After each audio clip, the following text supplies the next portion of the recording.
Hello friends, चटोरी kitchen वर्षा में आप सभी का स्वागत है। आज मैं आप सभी के लिए ला रही हूँ एक ऐसे इडली की रेसिपी जिसे आप बिना दाल चावल भिगोए ही बना सकते हैं। इंस्टेंट रेसिपी है ये इडली की और साथ ही टेस्ट में काफ़ी अलग है, हेल्दी काफ़ी है, टेस्टी भी काफ़ी है। तो चलिए दोस्तों, हम बनाएंगे आज मिलेट्स की सॉफ्ट स्पंजी इडली। जैसा कि आप देखते हैं बिल्कुल सॉफ्ट स्पंजी है, सख्त बिल्कुल भी नहीं है। तो आप इसे आधे घंटे के अंदर भी बना सकते हैं अगर आप बहुत ज़्यादा जल्दबाजी में हैं और हेल्दी खाना चाहते हैं तो इस रेसिपी को ज़रूर बनाइए दोस्तों। और साथ ही मैंने एक टेस्टी सी चटनी भी आपको बताई है जो कि आप बहुत ही जल्दी बना सकते हैं बिना किसी तैयारी के। तो चलिए आज की रेसिपी हम स्टार्ट करते हैं। रेसिपी को स्टार्ट करने से पहले दोस्तों, अगर आप चैनल पर पहली बार आएँ तो चैनल को ज़रूर सब्सक्राइब कर लीजिए और साथ ही इसे लाइक भी ज़रूर कर दीजिएगा। अपने फैमिली और फ्रेंड्स के साथ भी इसे ज़रूर शेयर कीजिएगा।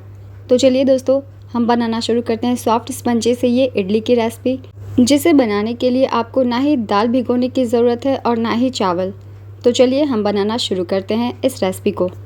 तो सबसे पहले हम एक पैन या कढ़ाई ले लेंगे और इसमें डालेंगे रिफाइंड ऑयल 3 से 4 चम्मच जितना। 1 चम्मच डालेंगे काली राई और इसे थोड़ा चटका लेंगे। साथ ही डाल देंगे आधी छोटी चम्मच जितना जीरा और इन सभी चीज़ों को हमें बस चटका लेना है।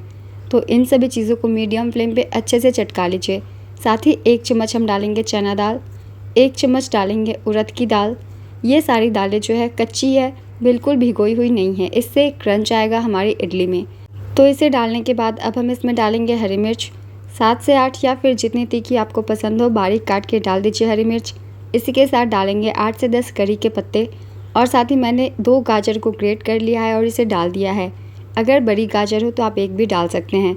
इन सभी चीज़ों को डालने के बाद इसे हमें भूनना है, तो इसे मीडियम फ्लेम पे लगातार चलाते हुए भून लीजिए। यहाँ आप इसे हाई फ्लेम पे भी भून सकते हैं क्योंकि बस हमें इसकी मॉइस्चर ख़त्म करनी है। 2 से 3 मिनट में ये भुन जाएगी, तो बस 2 से 3 मिनट लगातार चलाते हुए इसे भून लीजिए। तो ये देखिए 2 से 3 मिनट मैंने इसे भून लिया है। हल्की हल्की सी गाजर जो है सॉफ्ट हो गई है। तो इसमें हम डालेंगे 1 कप जितना सूजी। मोटी वाली सूजी ही मैंने लिया है और इसे डाल दिया है। तो 1 कप सूजी डाल दीजिए और सूजी को देखिए बस 2 से 3 मिनट ही हमें भूनना है। तो 2 से 3 मिनट भूनने के बाद ये भून गई है। तो अब हम इसमें डाल देते हैं 1 कप रागी का आटा। मैंने दोनों ही चीज़ें 1-1 कप रखी है इक्वल अमाउंट में। और अब इसे भी लगातार चलाते हुए भून दीजिए कम से कम 3 से 4 मिनट। जब ये भून जाती है तो एक अच्छी सी खुशबू आ जाती है और दोनों ही चीज़ें मिक्स होकर बिल्कुल एक मिक्सचर बन जाती है। तो ये देखिए 3 से 4 मिनट मैंने इसे लो फ्लेम पर भुना है। ये जो मिक्सचर है पूरी एक हो गई है। तो अब हम इसे डाल देंगे एक बर्तन में और इसे पहले ठंडा होने दीजिए। इसे एक बर्तन में डाल के पहले हम इसे ठंडा कर लेते हैं। तो मैंने लिया है मिलेट में रागी का आटा, आप इससे बना सकते हैं। तो ये देखिए मिक्सचर हमारी जो है बिल्कुल ठंडी हो गई है। तो ये जब ठंडी हो गई है अब हम तैयार करेंगे इडली की बैटर, जिसके लिए हम ले लेंगे दही। दही मैंने 1 कप लिया है। 1 कप मैंने सूजी लिया था, 1 कप रागी का आटा। तो 2 कप के लिए हम यूज़ करेंगे 1 कप दही का। दही ज़्यादा खट्टी नहीं होनी चाहिए बल्कि ताज़ी होनी चाहिए। साथ ही हम दही वाली पानी भी डाल देंगे इसमें और एक थिक बैटर तैयार कर लेंगे। इडली की जिस तरीके की होती है कंसिस्टेंसी, उसी कंसिस्टेंसी की। तो थोड़ा थोड़ा पानी डाल के पहले इसे तैयार कर लीजिए। तो पहले हम दही और दही की पानी से मिक्सचर तैयार कर लेते हैं ताकि अंदाज़ा लग पाए कि कितनी पानी और जाएगी। दही आप ज़्यादा खट्टी मत इस्तेमाल कीजिएगा वरना इसकी टेस्ट बिगड़ जाएगी। तो ये देखिए एक थिक बैटर तैयार थी, मगर थोड़ी सी पतली से और करनी है तो मैंने पानी डाल दिया है इसमें और अब हम इसे मिक्स कर लेंगे। एक ही साथ बहुत सारा पानी मत डालिएगा, थोड़ा थोड़ा पानी हमें डालना है क्योंकि ज़्यादा लिक्विड हमें नहीं चाहिए बैटर। तो इस तरीके की थिक कंसिस्टेंसी में बैटर होनी चाहिए। तो अब हम इसमें डाल देंगे नमक। नमक का अंदाज़ा एक ही बार में हो इसलिए हम अभी ही नमक डाल रहे हैं। सब्जियों को भूनते वक्त भी हमने नमक नहीं डाला था। पूरे अंदाज से नमक आपको अभी ही डाल देना है। इसे मिक्स कर दीजिए अच्छे से और हमारी इडली की बैटर तैयार हो गई है। अब कम से कम 15 मिनट इसे हम देंगे रेस्ट। और इन 15 मिनट में चलिए हम एक चटपटी सी चटनी तैयार कर लेते हैं जो कि आप इंस्टेंटली बना सकते हैं। इस चटनी को बनाने के लिए हम ले लेंगे मिक्सर जार। हमें कुछ भी भूनने की ज़रूरत नहीं है। तो यहाँ हम ले लेंगे 1 कप डेसिकेटेड कोकोनट। आप चाहे तो कच्ची नारियल का भी इस्तेमाल कर सकते हैं, मगर ये हमेशा घरों में होती है तो मैं इसे ही ले रही हूँ 1 कप। साथ ही डालेंगे 1 कप जितना भुनी हुई मूँगफली। तो भुनी हुई मूँगफली ले लीजिए, इसके छिलके ज़रूर निकाल दीजिएगा। साथ ही हम डाल देंगे हरी मिर्च 3 से 4 जितनी तीखी आपको पसंद हो। अदरक के कुछ टुकड़े डाल दीजिए। अब डाल देंगे नमक स्वाद अनुसार। तो नमक को स्वाद अनुसार डाल दीजिए और अब हम डालेंगे इसमें पानी। और पानी को डालने के बाद लास्ट हम इसमें डाल देते हैं थोड़ी सी इमली, एक चटपटा फ्लेवर देने के लिए। इसके बीज मैंने निकाल लिए हैं। अब इन सभी चीज़ों को पीस के चटनी हम तैयार कर लेते हैं। तो पहले इसे देखिए हमने पीस लिया है। तो चटनी हमारी पिस गई है। अब इसे एक बोल में ट्रांसफ़र कर लेते हैं।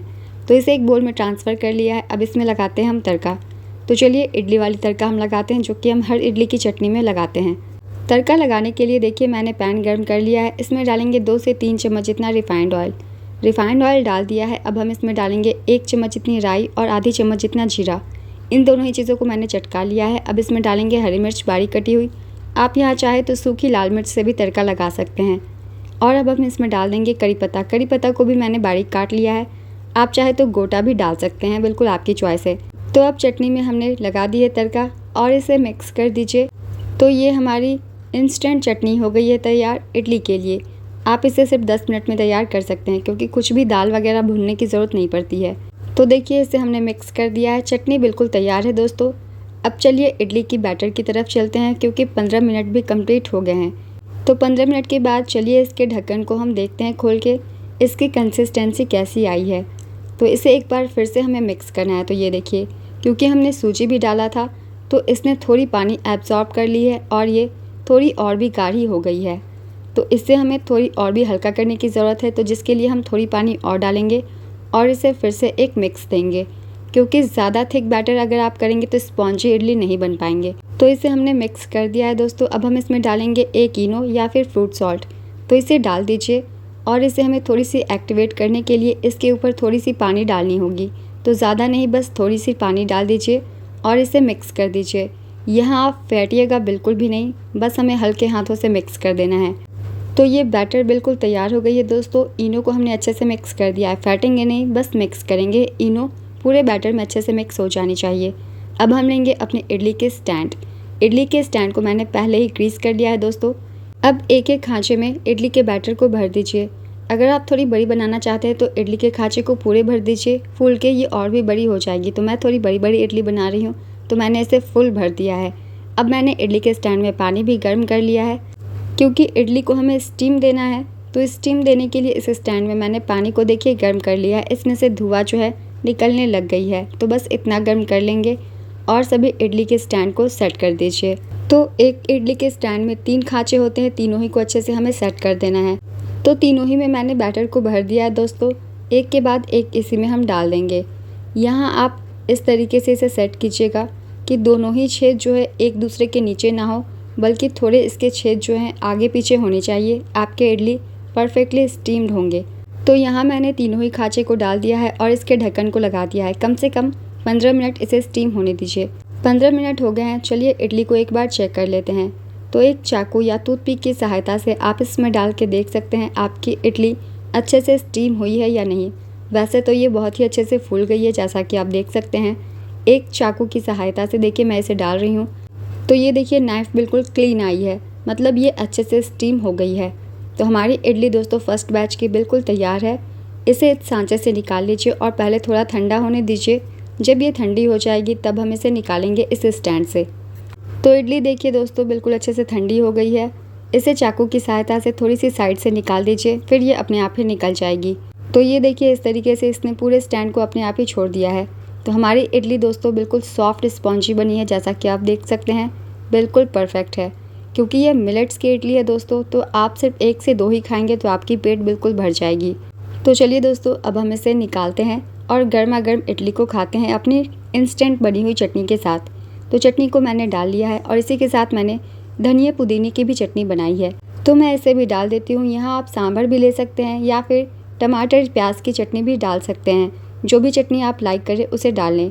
तो अब हम डालेंगे अपनी इडली को। तो चटनी आप अपने पसंद के अनुसार ही बना लें। और अब हम डाल लेंगे अपनी सॉफ्ट स्पॉन्जी से इडली मिलेट्स के। अगर कोई भी लोग हेल्थ कॉन्शियस हैं, चावल को अवॉइड करते हैं, तो आप इस मिलेट की इडली को बना सकते हैं और अपने नाश्ते को हेल्दी बना सकते हैं। तो आप इस तरीके से अपने नाश्ते को हेल्दी बनाइए और इसे खाइए। ये इडली आपको चावल दाल वाली इडली से भी ज़्यादा टेस्टी लगेगी, क्योंकि ये बिना तामझाम के बिना झंझट के ही बन जाती है। तो सिर्फ आप इसे आधे से 1 घंटे के अंदर बना के कंप्लीट कर सकते हैं। तो हमारी इडली दोस्तों बिल्कुल तैयार है खाने के लिए। आप इसे गर्मा गर्म परोसिए और खाइए, बहुत ही ज़्यादा सभी को पसंद आएगी। आपके परिवार वालों को भी ये बहुत ही ज़्यादा पसंद आएगी। तो रेसिपी को ज़रूर ट्राई कीजिए दोस्तों और मुझे कमेंट करके ज़रूर बताइएगा आप सभी को ये रेसिपी कैसी लगी है। साथ ही चटनी की इंस्टेंट रेसिपी भी मैंने बताई है, जिसे आप सिर्फ 10 मिनट के अंदर कंप्लीट कर सकते हैं। तो चलिए एक इडली को हम देखते हैं इसके अंदर का टेक्सचर कितना ज़्यादा ये फ्लफ़ी बना है। तो ये देखिए बिल्कुल अच्छे से सॉफ्ट स्पॉन्जी इडली हमारी बन गई है। अंदर से बिल्कुल चिपचिपी नहीं बनी है, बल्कि अच्छे से स्पॉन्जी है। तो आप इस रेसिपी को ज़रूर ट्राई कीजिए।